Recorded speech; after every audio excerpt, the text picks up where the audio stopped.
Who deserves the most credit for this Cowboys turnaround? It is Dak Prescott, the most important player because he's playing the most important position and he's playing it at the highest level.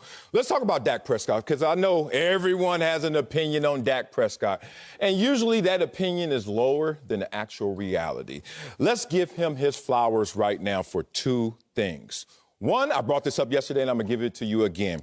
I have not seen this level of quarterback play since we faced Rich Gannon back in those early Oakland years, early 2000s Super Bowl time for the Oakland Raiders. Now, that doesn't mean you're the best quarterback, because Rich Gannon was not the best quarterback of that era. That's Tom Brady was playing. Peyton Manning was out there playing. There were some dudes out there playing. But Rich Gannon fit like a glove in that system. He finally manipulated that system exactly how he wanted it.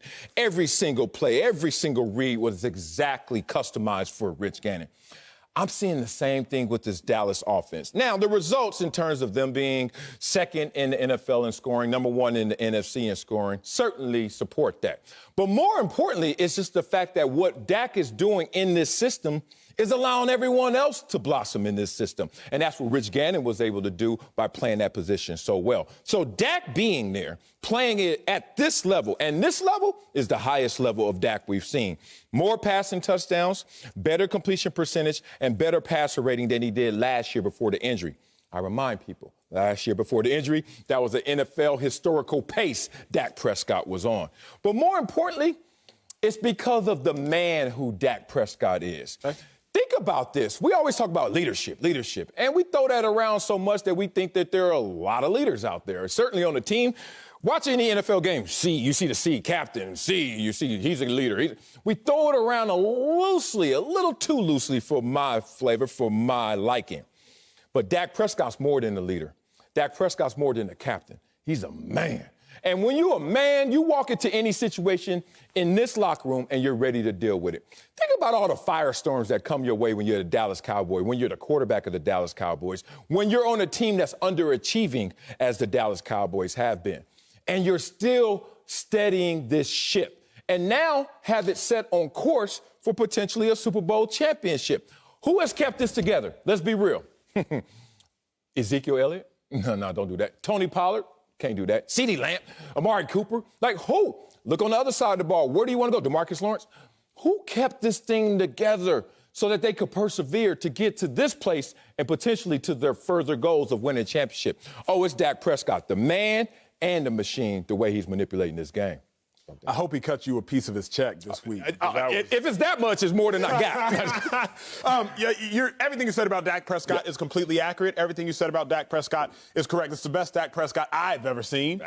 Best Dak Prescott we've ever seen. There you go. But we know Dak Prescott was great last year. I remind you all, his last year versus this year, if y'all want to look at it, we can see his greatness. He had 9 touchdown passes last year through 4.5 quarters prior to getting injured. He got 12 this year. Completion percentage, it's up 5%. Now, he doesn't have nearly as many yards, but he hasn't played from behind, so he hasn't had to. But last year, he was doing some things. Quarter passer rating, 100 last year, 115.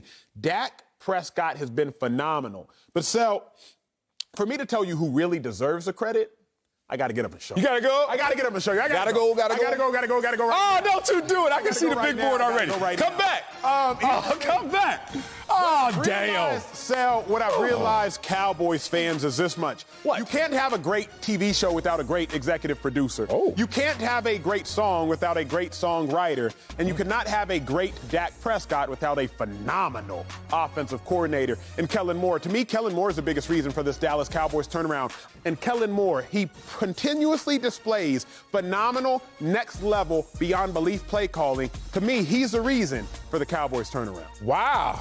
So you basically went, he's the producer. Yeah. And so he's my EP. He's my EP. He's Dr. Dre of NWA. And when he left, you thought it was going to fall apart. It didn't. Actually, it did. But Ice Cube is Dak Prescott in this scenario, And when he left, it didn't fall apart for him either.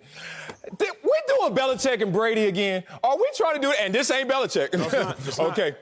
This ain't Brady either. But I understand we're trying to give out a slice of the pie and to figure out who gets the bigger of the slice. It has to be the player. Tie goes to the player. Fair. Think about it. Fair. You brought this up before in reverse. Look at Belichick without Brady, right? Look where Brady goes and look what happens to it, right? Like, it's almost like the whole jockey versus horse argument. Eddie De La Houssaye, one of the greatest, Lafitte Pinkai or something like, oh, yeah. Give him a clunker and see how good a jockey he is. That's a good point. But give him Secretariat, and then Acho could get on him if he loses 100 pounds, right? That's the point. So I'm looking at it like Dak crosses the white lines. And when Dak crosses the white lines, Dak activates everything you're doing. Sidebar. I've never heard a good song in my life that didn't have a banging beat. Versus, people always like, oh, I love that song, the lyrics, J. Cole kind of stuff. I'm like, if it ain't got a beat, it ain't got a chance, right? Yes. Okay, yes. That's kind of my point. That's your point to Kellen Moore. Yes, sir. Yes. What's yours? My point to this is that Dak Prescott took that beat. And you remember, he had different beats.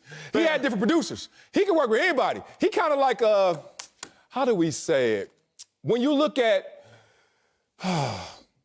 the only example I got really is receiver from Houston that goes to Arizona. What's my dog? DeAndre Hopkins. Yep. I don't give a damn what he rapping on. He gonna make a banger. He the only one. He rap on Osweiler's beat, DJ Yates's beat. My first Casio. The thing is with Dak Prescott, though, he's taking it all, integrated it all, and he's always came out on top. I think early on, with Romo still there, fourth rounder, he was suppressing some of his greatness. Now he was learning on the fly as well. But he was like, look, team success, ultimately, that's what I'm caring about. And then we moved the goalposts on Dak. We changed the beat on Dak.